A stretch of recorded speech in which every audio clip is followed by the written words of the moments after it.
तो हेलो दोस्तों, कैसे हैं आप लोग। उम्मीद करते हैं बहुत अच्छे होंगे और अपनी पढ़ाई को बहुत ही ज़बरदस्त तरीके से कर रहे होंगे। तो आज हम लोग पढ़ने वाले हैं साइंस, और साइंस में भी आज हम लोग सॉल्व करेंगे 15 वेरी इंपॉर्टेंट प्रश्न प्रकाश के अपवर्तन का। क्योंकि प्रकाश का अपवर्तन आपका समाप्त हो चुका है, तो उसका जितना भी PYQ है उसको हम लोग क्या करेंगे, सॉल्व कर लेंगे। तो चलिए बिना देरी के वीडियो को शुरू करते हैं। और यदि आप पहली बार हमारे चैनल पर आए हैं तो हमारे चैनल को सब्सक्राइब कर लीजिए, क्योंकि हम आपके लिए ऐसे ही लगातार वीडियो लेकर आते रहते हैं। ठीक है, तो ये आपका क्लास 10th वालों का साइंस का आपका चैप्टर है प्रकाश का अपवर्तन, जिसका हम लोग 15 क्वेश्चन आज सॉल्व करने वाले हैं। तो चलिए वीडियो को शुरू करते हैं। देखिए, हमारा जो पहला प्रश्न है वो कह रहा है कि यदि कोई प्रकाश की किरण 45 अंश के कोण पर अपवर्तित होती है तथा माध्यम का अपवर्तनांक 2 है, तो आपतन कोण का मान बताइए। इसमें किसका मान पूछ रहा है, आपतन कोण, यानी आर का जो मान है वो दिया है। आर का मान कितना दिया है, 45 अंश, और आई का मान क्या कर रहा है, पूछ रहा है अपवर्तनांक दिया है 2। तो आपका अपवर्तन के नियम में होता है साइन आई बटा साइन आर बराबर होता है एन। ये स्नेल का नियम था, अपवर्तन का दूसरा नियम। तो यहाँ पे हम लोग साइन आई कर देंगे और यहाँ पर कर देंगे साइन आर। साइन आर का मतलब साइन 45 अंश। ठीक है, उसके बाद यहाँ पर कितना हो जाएगा, यहाँ पर हो जाएगा आपका 2, और साइन 45 का मान कितना हो जाएगा, तो यहाँ पर देखिए साइन आई गुणे आई बराबर 2 गुणे हो जाएगा साइन 45। साइन 45 का मान 1/√2 होता है। √2 का हम लोग क्या करवा लेंगे, परिमेयीकरण करवा लेंगे। तो ये हो जाएगा आपका 2√2 बटा के 2। 2 से 2 क्या हो गया, कट गया, तो क्या बचा, √2 बचा। यानी जो आपतन कोण का मान यानी साइन आई होगा वो होगा √2। तो कौन सा विकल्प आपका सही हो जाएगा, ऑप्शन नंबर ए देख रहे हैं, हमारा √2 दिया है और यही आपका क्या हो जाएगा, सही उत्तर हो जाएगा। आगे बढ़ते हैं। देखिए आगे जो है आपका दूसरा प्रश्न कह रहा है जब प्रकाश की किरण जल से कांच में प्रवेश करती हैं तो वह मुड़ जाती हैं। यानी यहाँ पर वही आपसे पूछ रहा है कि जब प्रकाश की किरण एक माध्यम से दूसरे माध्यम में प्रवेश करती है तो क्या होता है। तो देखिए यहाँ पे जो पहला माध्यम है आपका वो जल है, और जो दूसरा माध्यम है वो है कांच। तो हमने आपको बताया था सघन और विरल।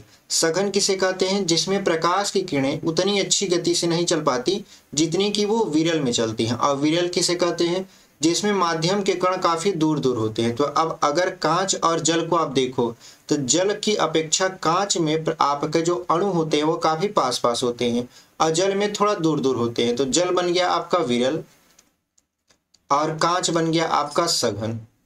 ठीक है, तो अब बताइए कि प्रकाश की किरण कहाँ से जा रही है, जल से जा रही है कांच में, यानी विरल से सघन में जा रही है। तो क्या होगा, ये अभिलंब की तरफ झुक जाएगी।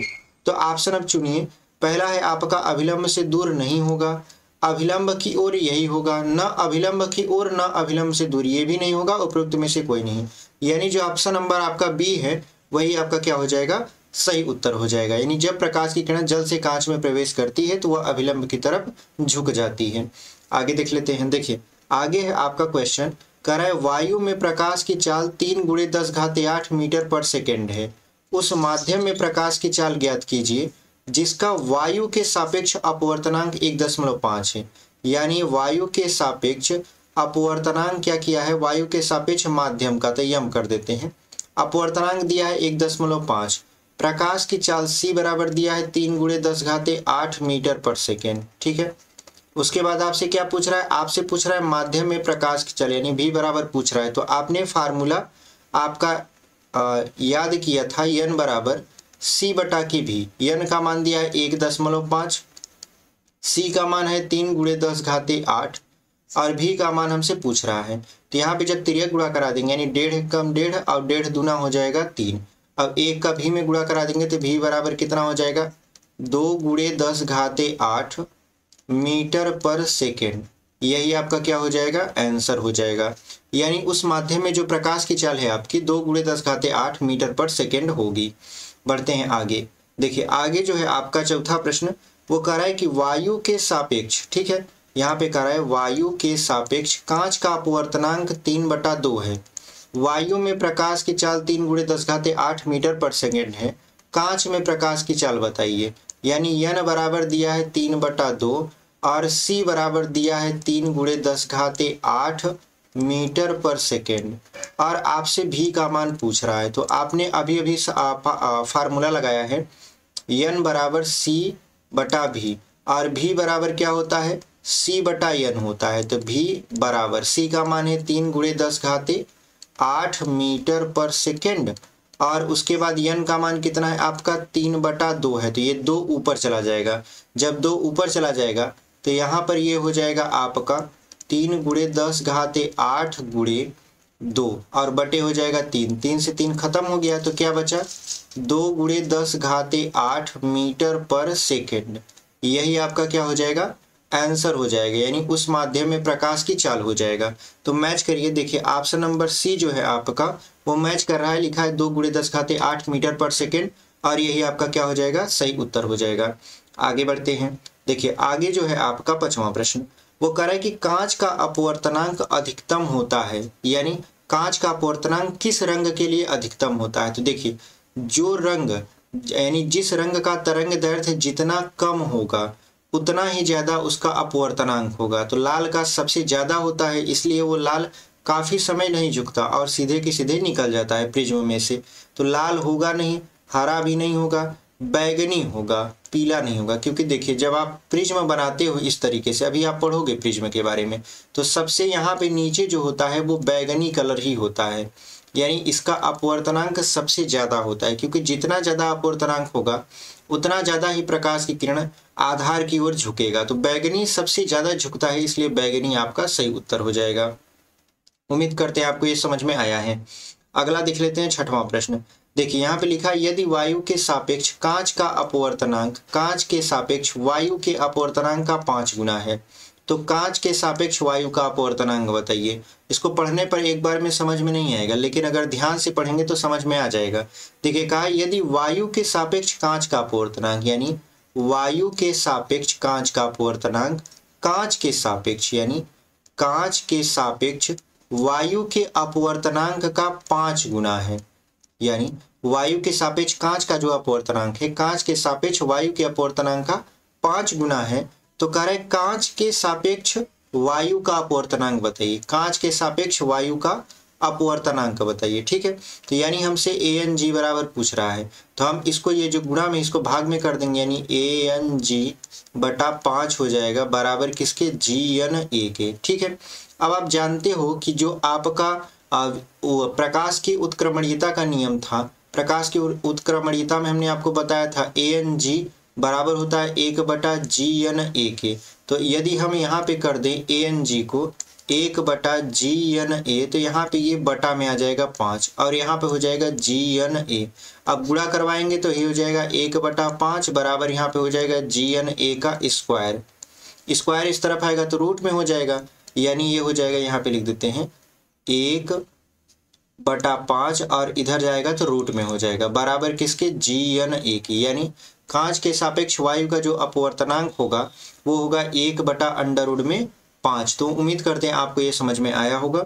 कौन सा ऑप्शन आपका सही हो जाएगा, option number C is the right answer. आगे बढ़ते हैं, आगे 7वां जो प्रश्न है, करे यदि दो माध्यमों के पृथककारी पृष्ठ पर प्रकाश की एक किरण लंबवत आपतित होती है तो अपवर्तन कोण का मान होगा। देखिए यहाँ पर कह रहा है कि यदि कोई प्रकाश की किरण पहले तो ऐसे आ रही थी, लेकिन कह रहा है ऐसे आपतित न हो, अब लंबवत आपतित हो, यानी कोई प्रकाश की किरण आपका पृथककारी पृष्ठ पर एकदम सीधे के सीधे आपतित हो तो अपवर्तन कोण का मान क्या होगा। तो अपवर्तन कोण का मान, जब भी कोई प्रकाश की किरण किसी पृथककारी पृष्ठ पर अभिलंबवत आपतित होती है तो अपवर्तन कोण का मान 0 अंश होता है, क्योंकि ये प्रकाश की किरण बिना विचलित हुए सीधे क्या करती है, निकल जाती है आर पार। तो जो आपका कोण बनता है अपवर्तन का, वो कोण बनता ही नहीं है, तो 0 अंश का कोण हम लोग क्या करते हैं, मान लेते हैं। तो यहाँ पे कौन सा ऑप्शन होगा, ऑप्शन नंबर ए 0 अंश। तो उम्मीद करते हैं आपको ये समझ में आया होगा। आगे देख लेते हैं। देखिए आगे ये है कि वायु तथा कांच में प्रकाश की चालें, यानी वायु में तो c से दर्शाते हैं, तो c बराबर 3 गुणे 10 घाते 8 मीटर पर सेकेंड है। उसके बाद कांच में तो माध्यम को आपका v से दर्शाते हैं 2 गुणे 10 घाते 8 यहाँ पे मीटर पर सेकेंड दिया है। कह रहे वायु के सापेक्ष कांच का अपवर्तनांक बताइए, यानी n का मान आपसे क्या कर रहा है, पूछ रहा है। तो n बराबर आपने फार्मूला लगाया था आपका c बटा के भी, तो n बराबर c का मान दिया है 3 गुणे 10 घाते 8 और भी का मान दिया है 2 गुणे 10 घाते 8। 10 घाते 8 से 10 घाते 8 खत्म हो गया, तो n बराबर कितना हो जाएगा 3/2 या 1.5। यही आपका क्या हो जाएगा आंसर हो जाएगा। तो उम्मीद करते हैं आपको ये समझ में आया होगा। आगे देख लेते हैं। आगे है आपका 9वां प्रश्न।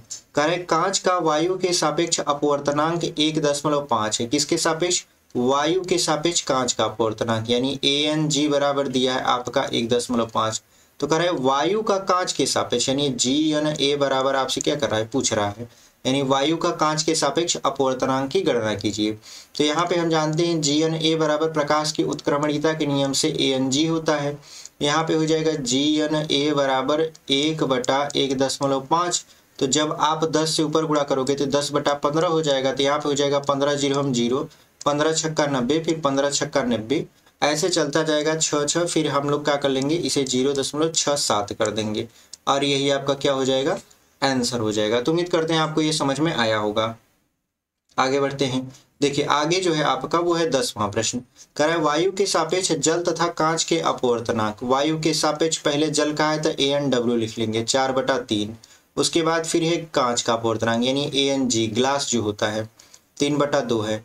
जल का कांच के सापेक्ष अपवर्तनांक ज्ञात कीजिए। किसके सापेक्ष? कांच के सापेक्ष, यानी WNG बराबर आपसे क्या कर रहा है, पूछ रहा है, यानी जल का कांच के सापेक्ष अपवर्तनांक, नहीं यहाँ पे जल का पूछ रहा है कांच के सापेक्ष, तो GNW आपसे क्या कर रहा है, पूछ रहा है। देखिए जो यहाँ पर होता है ये ऊपर चलता है मतलब अंश में, और जो यहाँ पे होता है वो हर में होता है। तो इसके लिए फार्मूला होता है GNW बराबर ANW बटा ANG, ठीक है, यानी वायु के सापेक्ष आपका जल का अपवर्तनांक बटे वायु के सापेक्ष कांच का अपवर्तनांक। तो यहाँ पे लिख देंगे 4/3 बटा आपका 3/2, तो 2 ऊपर चला जाएगा तो यहाँ पे हो जाएगा आपका 4/3 गुणे 2/3। तो यहाँ पे हो जाएगा आपका 4 दूनी 8 और 3 त्रिक का 9, यानी ये हो जाएगा 8/9 और यही आपका क्या हो जाएगा आंसर हो जाएगा। तो उम्मीद करते हैं आपको ये समझ में आया होगा। आगे बढ़ते हैं। देखिए आगे जो है आपका वो है 11वां प्रश्न। कह रहा है यदि वायु के सापेक्ष कांच का अपवर्तनांक 4 है, वायु के सापेक्ष यानी ANG बराबर कितना दिया है 4 है। फिर कह रहा है जल के सापेक्ष कांच का अपवर्तनांक यानी WNG बराबर दिया है कितना 2 है। तो कह रहा है वायु के सापेक्ष जल का अपवर्तनांक, यानी वायु के सापेक्ष जल का अपवर्तनांक आपसे क्या कर रहा है, पूछ रहा है। तो हम जानते हैं कि आपका जल के सापेक्ष, यानी यहाँ पे जल के सापेक्ष कांच का अपवर्तनांक, तो वायु के सापेक्ष आपका कांच का अपवर्तनांक बटे वायु के सापेक्ष जल का अपवर्तनांक। तो यहाँ पे ये दिया है आपका 2 और ये है आपका कितना ANG, तो ANG बराबर कितना दिया है 4 दिया है और हमसे पूछ रहा है ANW।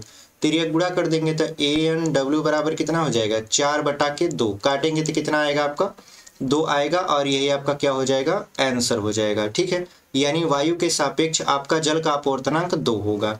आगे बढ़ते हैं। देखिए आगे जो है आपका 12वां प्रश्न।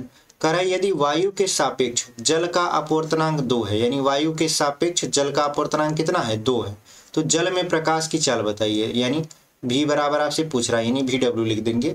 जबकि C बराबर हमको पता है, C क्या है आपका प्रकाश अथवा निर्वात में प्रकाश की चाल 3 गुणे 10⁸ मीटर पर सेकेंड। देखिए जब दिया भी नहीं रहता तब पर भी हम लोग मान के चलते हैं, ठीक है।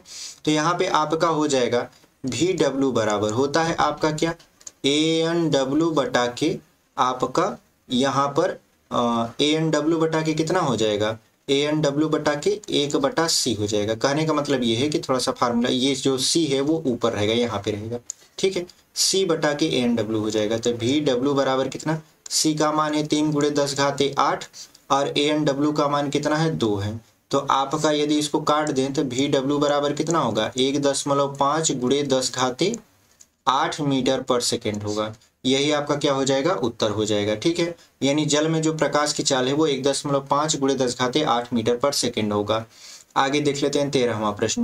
देखिए 13वां प्रश्न करा है जल में प्रकाश की चाल, यानी VW बराबर दिया है कितना दिया है 2.25 गुणे 10⁸ मीटर पर सेकेंड है। उसके बाद यदि जल का अपवर्तनांक, यानी आपका जल का अपवर्तनांक दिया है N बराबर दिया है कितना 4/3 हो, तो कह रहा है निर्वात अथवा वायु में प्रकाश की चाल C बराबर आपसे पूछ रहा है।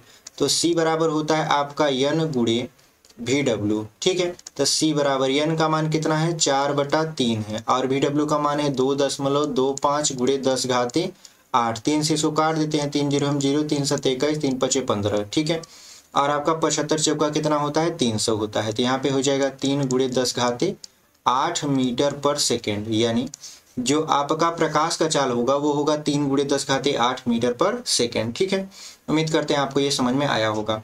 14वां प्रश्न देख लेते हैं। देखिए 14वां प्रश्न कह रहा है वायु में प्रकाश की चाल 3 गुणे 10 घाते 8 मीटर पर सेकेंड, यानी C बराबर दिया है 3 गुणे 10 घाते 8 मीटर पर सेकेंड दिया है, जबकि एक पदार्थ में इसकी चाल यानी V का मान दिया है 1.5 गुणे 10 घाते 8 मीटर पर सेकेंड दिया है। तो पदार्थ का अपवर्तनांक n बराबर आपसे पूछ रहा है।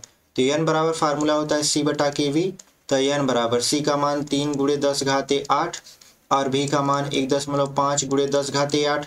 10 घाते 8 से 10 घाते 8 खत्म, 15 1 15, 15 दूना 30, मतलब 1.5 दूना 3 हो गया। तो n बराबर कितना आ गया आपका 2 आ गया, यानी आपका वायु के सापेक्ष पदार्थ का जो अपवर्तनांक होगा वो 2 होगा। तो उम्मीद करते हैं आपको ये समझ में आया होगा। देख लेते हैं 15वां प्रश्न। देखिए जो 15वां प्रश्न है वो कह रहा है जल में डूबी हुई सीधी क्षण मुड़ी हुई प्रतीत होती, इसका कारण बताइए। तो जल मान लेते हैं जैसे आपने एक ऐसे बीकर ले लिया, ठीक है।